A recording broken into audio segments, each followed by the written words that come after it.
have said it. Nigerian youths, they are complacent, they are quiet, all they do is grumble. We need to have constructive interaction. Do you understand? All I hear is grumblings and insults. That's not helpful. Do you understand? You guys, the country belongs to the youth. They should own it. Instead of a proper, program or agenda, they will threaten a strike that of course everybody knows they're not going to go on. How does that achieve anything? I agree, government should cut costs. So, why should they cut costs? Have you made them cut costs? Tell me, have you? Other than you should. We all complain about the Minister of FCT, right? Please tell me what you people all do. The minister is an emissary of the president. The president is the de facto. Is it a letter you guys have written to the president? Is it a complaint? Is it a platform? Tell me. None. All you do is insult him, insult the minister, insult me. How does that get you anything? Senator Ireti Kingibe is not entirely right. Nigerians can't protest for everything. It's not practical. She's pushing so much burden on Nigerians while exonerating the people in power. They are in office. If they can't do the job, let them give way for others who can do the job to do it. She wants Nigerians to protest for good governance, protest for pipe-borne water in their cities, protest for good roads, protest against high cost of living, high cost of petrol, despite the fact that Nigeria is among the top producers and exporters of crude oil. Protest for nearly everything. It's not practical. Even around the world, they don't protest for the basics. These basics are why the government exists in the first place. If they can't deliver basic services, then the government shouldn't exist, or the people heading the government shouldn't be there. That's how it works. This doesn't mean that protests are not needed, no. But protesting for everything is simply not practical. Nigerians can't protest for everyday things that people in other countries take for granted. Instead of wasting the energy, it's better the person that has refused to do the job to deliver basic services resigns, yes, or forced to resign. That will save Nigerians the wasted energy, the lost time. Instead of being productive, they're on the streets protesting for basic needs. No, let the person resign so that someone that can do the job and deliver basic services. Nigerians are not asking for much. Just provide the enabling environment. Businesses will thrive. People will bring their ideas and thrive on their own without government support. Right now, you have to be a mini local government before you can function, before you can enjoy basic services that people in other countries take for granted. You have to provide your own water, drill a borehole. You have to provide your own electricity. Either you buy a power generator or you go solar. You have to do all these. These are basic services that the government should be able to provide for the citizens. But they don't do it. Nigerians do it themselves. Nigerians basically drive development in the country. When it's the job of the government, they are supposed to be at the forefront, using policies, infrastructure, everything to make sure the country is developed.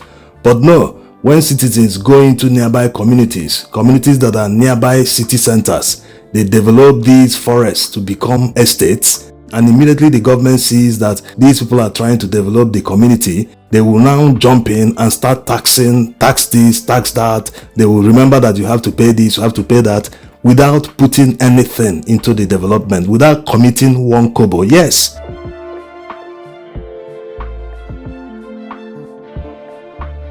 People will start developing an estate, start building their homes when it's the government that's supposed to develop the estate in the first place. They are supposed to provide pipe-borne water in the estate, make sure there's electricity supply, make sure there are good roads and drainages, so that when people finish building their homes, they will just connect to the basic services the government already provided.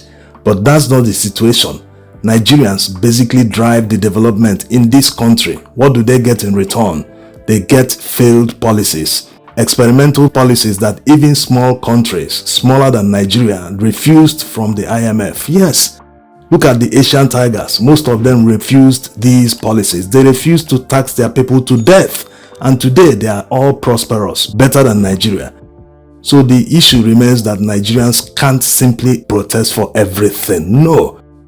You see, Senator Kingibe's statement actually qualifies as gaslighting. Is she not aware that Tinubu criticized Goodluck Jonathan for nearly everything he's doing today in office?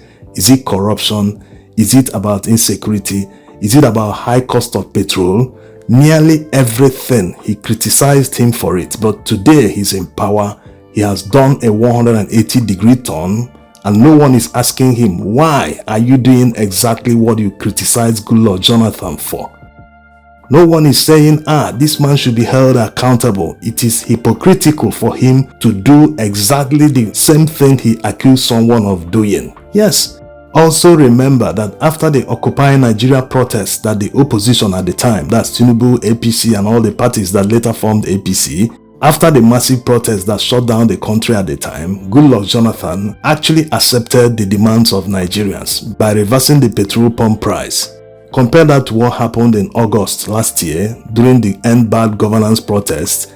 None, zero, nada of the demands of Nigerians at the time, none of them was ever implemented by Tinubu. No, rather he went on national television after a few days the protest started and started intimidating Nigerians, even threatening them to stop the protests. Can you imagine?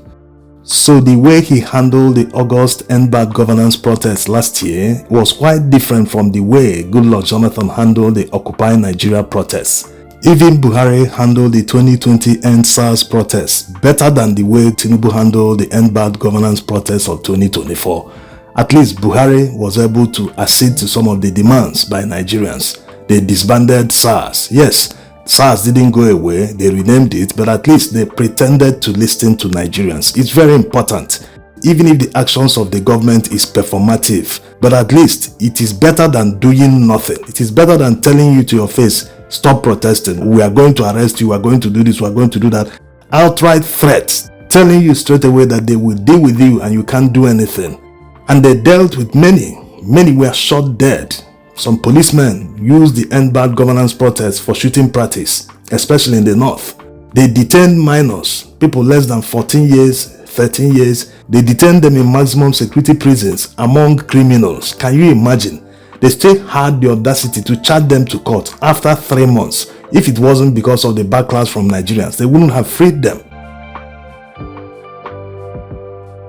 So right now, they are doing everything to suppress protests, to even criminalize it. When you criticize the government, their numerous aides will jump out from nowhere and start attacking the person. They will leave the subject completely and start attacking the personality. Is that how governance works? You can't do the job, you can't also accept that someone knows better than you. Just like what Akinwumi Adesina said, that Nigerians used to live a better life in 1960 compared to today. He said many things, we'll see that in a moment. But unlike the way Bayo Onanuga and the government goons jumped at Peter Obi when he said what he said at Johns Hopkins University, that's the comparison he made between our peers of yesteryears from Asia, when Nigeria had a better economy than China, Malaysia, Indonesia and the rest. After that comparison, a lot of people jumped at him, attacking his personality, saying a lot of unprintable words. Now, after Adesina made his statement, it took them a few days to come up with a response. But at the end of the day, they still found a way to link Obi to it. They said that his statement is political, that it sounded like Peter Obi. Imagine Onanuga teaching Akinwumi Adesina economics. Between Onanuga and all the people in charge of the economy under this administration and Akinwumi Adesina, the president of Africa Development Bank, who would you trust his words on the economy? A lack of electricity is killing Nigerian industries. Something Chief Odutola was concerned about way back in 1971. According to the Manufacturers Association of Nigeria, industry spent $93.1 billion, and billion naira, I must say, on alternative energy in 2018. That is 47 years after Chief Odutola. Today, no business can survive in Nigeria without generators. Consequently, the abnormal has become normal. Unless Nigeria decisively tackles its electricity, energy deficiency, and reliability, its industries will always remain uncompetitive.